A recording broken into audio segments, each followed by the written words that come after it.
shake-up over at Blackburn Rovers as Steve Waggett is no more. But what about the names that are linked with Blackburn Rovers CEO hot seat? Are they good? Are they bad? We'll take a little look next.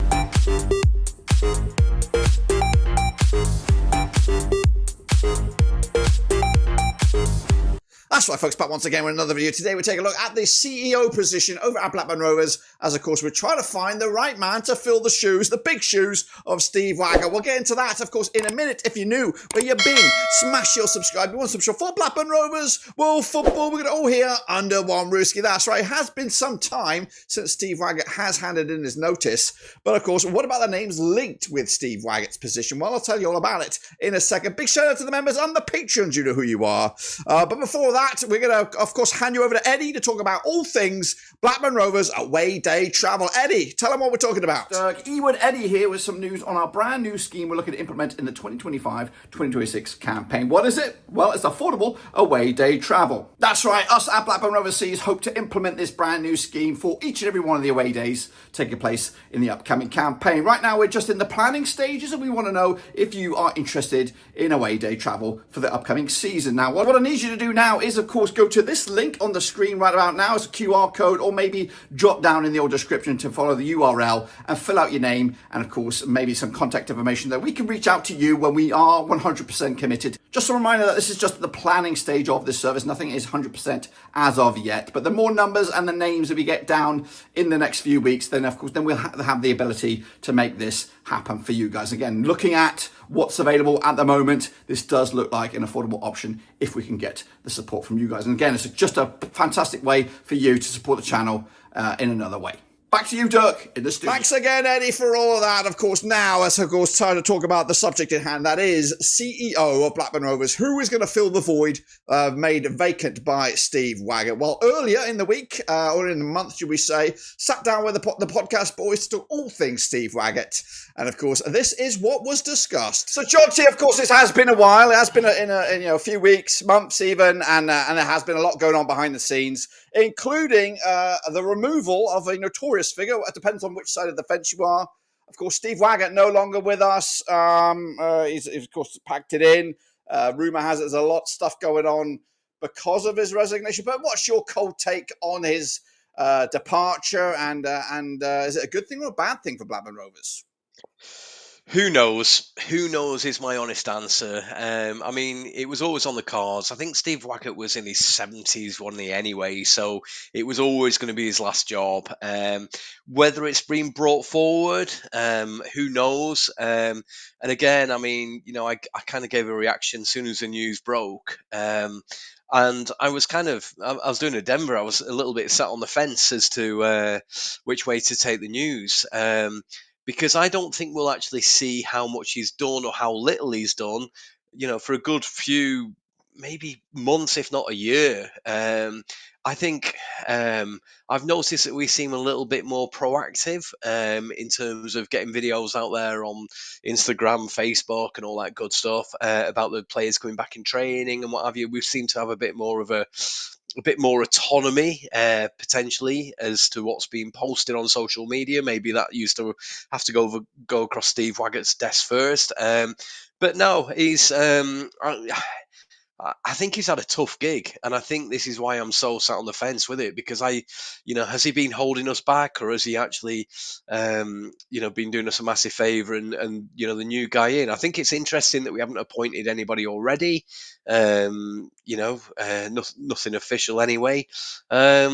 So I don't know. I honestly don't know. The only thing I would say is I was speaking to one of my colleagues, Coventry City fan, and when I said that we've lost our chief executive, Steve Waggett, he said, yeah, he was a good bloke. He and that was when Coventry were in a mess, sort of thing. So if that's anything to go by, then yeah, maybe we've lost a good one. Do you know what I mean? I've said it time and time again. Sometimes you've got to be careful what you wish for.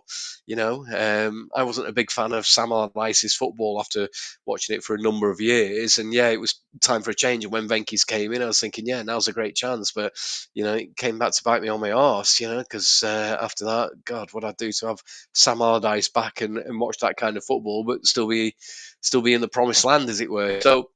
It's a really, really tough question to answer at this early stage, Dirk. My gut feeling, if you want me to, I think he's done a pretty good job. I think I'm not going to say we're going to suffer, but I think he's if you think about, if you cast your mind back 7 years ago, I think he's made some decent appointments at the time. Yes, there's been a couple of silly moves with the transfer market and things like that, but yeah, I think on the whole, I think he'll be sorely missed. Is my gut feeling. Yeah, and here he is in glory, of course. I'm going to bring you in there, Denver. The early indication is some names have been banded out, and I've got a couple of pictures of the fellas that have been linked with taking over. And actually, just had a quick chat with somebody offline here who seems to sometimes have his ear to the ground over at Ewood, and it does appear that we about at least 2, maybe 3 months out before we even find a replacement for Mr. Wagger. But the names have been banded about at the moment are this guy here, which I believe is Andrew Parkinson. Currently, I think he's still on the books and still running the show at Plymouth. And of course, again, you can look at that a couple of ways. Plymouth have had a good couple of seasons. But then, of course, they hired Wayne Rooney in amongst all that madness. So you can take it from a pinch of salt from that one. And then another name being linked at the moment is this guy, Michael Bain, which has got a notorious sort of history, or at least I don't know what kind of word. Maybe notorious is not the right word. But anyway, he was on the books of Sunderland when they were on a big old downward slump. So it could be a case. I don't know. The names aren't ringing or singing with the greatness at the moment. But what about you, Devon? What are your thoughts on Waggett, the legacy that he's going to leave, and maybe is the grass going to be greener for us, or is it going to be browner? I think. I mean, look.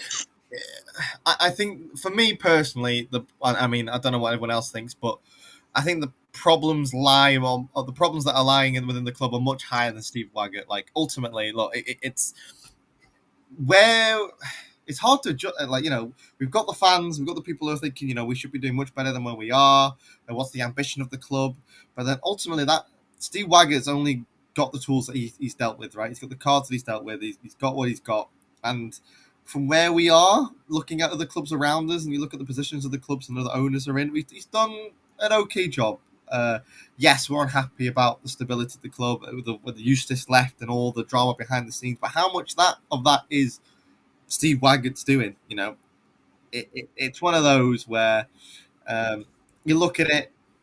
If Steve Waggett comes in and does what happened when we were in League One and we come back up and we do really well, we don't talk about this kind of stuff. But because we're stagnant again and we've just nearly missed out on playoffs multiple times in a few years, and then Eustace leaving has kind of flared it all up again. And you just look at it and go, look at the bigger picture. We'll see what happens now. Ultimately, look, if we get someone in good now and we end up in the Premier League, we end up winning the Champions League in 4 years' time, we'll look and go, yeah, do you know what?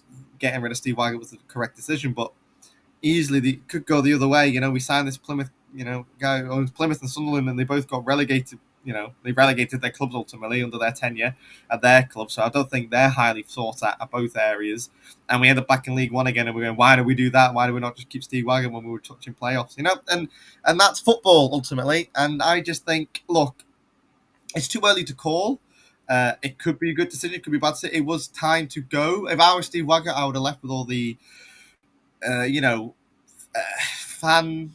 What's the word I'm looking for? Just the anger being directed towards him and Gusted. And was it fair? Maybe, I don't know. It's hard to say. We don't know how much of an effect he had really on the club and his specifics and his, how much of the strings he had alongside Craig Broad, and so on. So, but the major issues, of course, are with the owners and the decision making at the end of the day. And look, this could be a really good decision from them, or from Steve and from the club. I don't know how much it was mutual or the club both decided, but look, when I seen him left, I wasn't surprised. I would have done the same in the same situation with the fans, and we'll see. That's really all we can say. Well, appreciate that, guys. Thanks very much for your insight and opinion on the CEO's position over at Blackburn Rovers. Again, it is early days, and as of when we get new news, we'll be here to talk all about it, of course. And it could be a good thing, it could be a bad thing. Of course, maybe we'll look back at Steve Waggett's tenure in a good way. But until then, I'm going to hand you back over to Eddie to talk of all things Blackburn Rovers memories. That's right. We're looking for your memories, but enough about me. Over to you, Eddie. Hey, with Eddie back once again, but this time I don't want your money. No, I want your name, your voice, your Rovers memories. That's right. We started a social media project over on Twitter or X, whatever you want to call it, showcasing 150 Blackburn Rovers memories. I've asked fans from around the globe to drop their Rovers memories, but of course I need more of them. That's right. 150 is a big number and we need some more, and that's where you come in. That's right. Whether it's the best player, best goal, best shirt, best moment in regards to Blackburn Rovers, I want to hear about it. So if you want to do that, again, follow that link. There is also one down in the description, and drop it in there. Of course, that memory will be featured over on Twitter on a day of its own, and then of course together in a master video when we drop it on November the 5th to celebrate Blackburn Rovers 150th anniversary. So please do me a favour and drop your Rovers memory. But anyway, once again, back to Dirk to wrap up. Appreciate that. Thanks very much. And of course, please do that. It is a massive challenge for me to try and find 150 memories. I could do with any help you can do to help me get to that goal. So please do as Eddie said. And of course, check out the description down below. But until then, I'll see you soon when we return. But until then, we're done.